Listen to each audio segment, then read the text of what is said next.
Sex শব্দটাই একটা tabu হয়ে আছে আমাদের সমাজে। সেখানে সেক্সুয়াল ইন্টারকোর্স নিয়ে যদি কথা বলি এবং তাও যদি বলে থাকি যে আইডিয়াল সেক্সুয়াল ইন্টারকোর্সের সময়টা কতটুকু, বা আদর্শ এই যে যৌনক্রিয়াটা আছে, এই যৌনক্রিয়ার হচ্ছে স্বাভাবিক সময়টা কতটুকু, এটা নিয়ে কথা বললে হয়তোবা অনেকেই খুব বেশি বিব্রত হয়ে যাবেন, কিংবা অনেকে মনে করবেন যে এটা কেমন একটা বিষয় নিয়ে কথা বলছি, এটা কি কখনো সম্ভব। আসলে আমরা বলে থাকছি যে যৌনক্রিয়া তো প্রত্যেকটা নারী পুরুষ, প্রাপ্তবয়স্ক নারী পুরুষের ক্ষেত্রে খুবই স্বাভাবিক এবং প্রাকৃতিক একটি প্রক্রিয়া। এবং এই প্রক্রিয়ার ক্ষেত্রেও কিন্তু অনেক সময় দেখা যাচ্ছে যে অনেকেই বিভিন্ন দ্বিধা দ্বন্দ্বে থাকেন।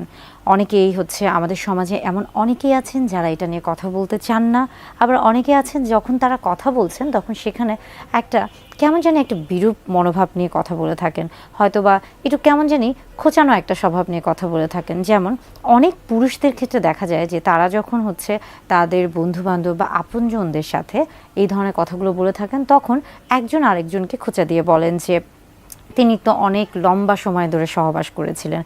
বা তার স্ত্রীকে তিনি হচ্ছে অনেক কষ্ট দিয়ে হচ্ছে সহবাস করতে পেরেছেন, কিংবা তার স্ত্রী তার কাছে হেরে গিয়েছে, তিনি জিতে গিয়েছেন। এই যে একটা হচ্ছে মানে ট্যাবু, বা এই যে একটা কথা, এই ধরনের হচ্ছে বাক্যগুলো অনেকে মনে করে থাকেন কি যে এই বিষয়গুলো বোধহয় তাকে অনেক বেশি হচ্ছে আমরা বলে থাকি কি যে রিয়েল হিরো, অনেকটা আসল পুরুষ বা আসল নায়কের একটা হচ্ছে মনোভাব নিয়ে তিনি এই কথাগুলো বলে থাকেন। কিন্তু আসলে তিনি কি বুঝছেন যে তিনি যে বিষয়গুলো নিয়ে কথা বলছেন এটা তাকে, তার যে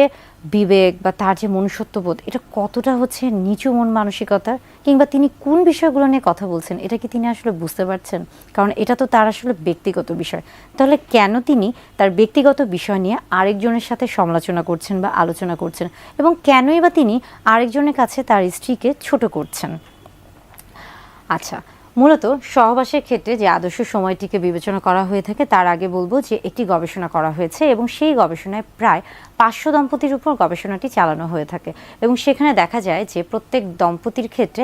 ইন্ট্রা ইজাকুলেটরি ল্যাটেন্সি টাইম, অর্থাৎ এই যে পুরুষ লিঙ্গের যোনিপথে প্রবেশের যে প্রথম যে ধাপটা রয়েছে সেই সময় থেকে শুরু করে পুরুষ লিঙ্গ থেকে বীর্যপাত হওয়া পর্যন্ত এই যে সময়টা, এই সময়টাকে আসলে বলা হয়ে থাকছে যে ইন্ট্রা ইজাকুলেটরি ল্যাটেন্সি পিরিয়ড বা টাইম। এই সময়টা আসলে মূলত হচ্ছে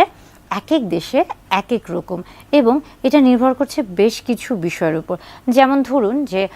ইউকে অথবা আমেরিকার ক্ষেত্রে এটা দেখা গেছে যে অনেকের ক্ষেত্রে 10 থেকে 15 মিনিট হতে পারে, আবার সবচেয়ে কম কিন্তু দেখা গেছে তুর্কির ক্ষেত্রে, এবং তাদের ক্ষেত্রে এটা হচ্ছে মাত্র 4 থেকে 5 মিনিট ছিল।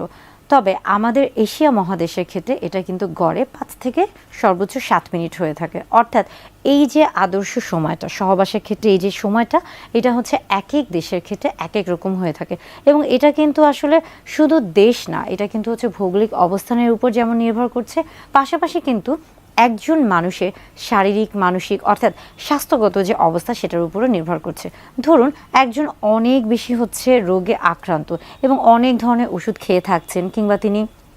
বেশ কিছু আমরা বলে থাকি ক্রনিক ডিজিজ বা কোমরবিড কন্ডিশন, যেমন ধরুন যে ডায়াবেটিস বা উচ্চ রক্তচাপ, এই ধরনের সমস্যায় ভুগছেন, কিংবা অনেক বেশি ওজন আধিক্য রয়েছে তার মধ্যে, তাহলে কি তিনি কি আসলে হচ্ছে একইভাবে কি সেই আদর্শ সময়টি বজায় রাখতে পারবেন? না, তার ক্ষেত্রে কিন্তু এই সময়টি পরিবর্তন হয়ে থাকবে। আবার আরেকটা জিনিস হচ্ছে সকলেরই জেনে রাখা উচিত যে আমরা বলে থাকছি যে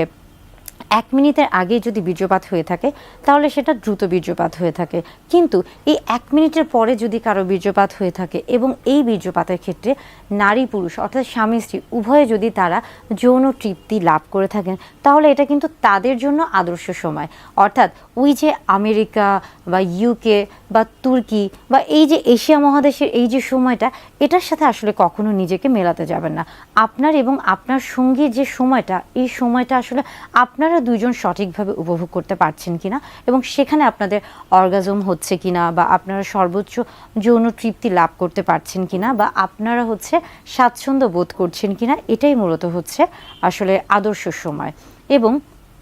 আরেকটা খুব গুরুত্বপূর্ণ বিষয় হচ্ছে যে সহবাসের ক্ষেত্রে কখনোই তাড়াহুড়া করতে যাবেন না, কখনো মাথায় এই জিনিসটা নেবেন না যে আমাকে 20 মিনিট 30 মিনিট হচ্ছে করতে হবে পারতে হবে, এটা আসলে কখনোই সম্ভব না। মূলত আমাদের এই যে এশিয়া মহাদেশে যে সকল পুরুষ রয়েছেন তাদের ক্ষেত্রে এটা আসলেই হচ্ছে হতে পারে, একদম যে হতে পারে না তা না, তবে এটা অনেকটাই কিন্তু অসম্ভব বলেই বিবেচনা করা হয়ে থাকে।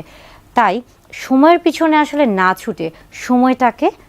উপভোগ করুন এবং দুজন দুজনকে প্রাধান্য দিন, দুজন দুজনের ভালো লাগার উপর প্রাধান্য দিন, দুজন দুজনের আসলে যৌন তৃপ্তিতা দুজন সর্বোচ্চ সুখ লাভ করতে পারছেন কিনা সেটার উপরে প্রাধান্য দিন।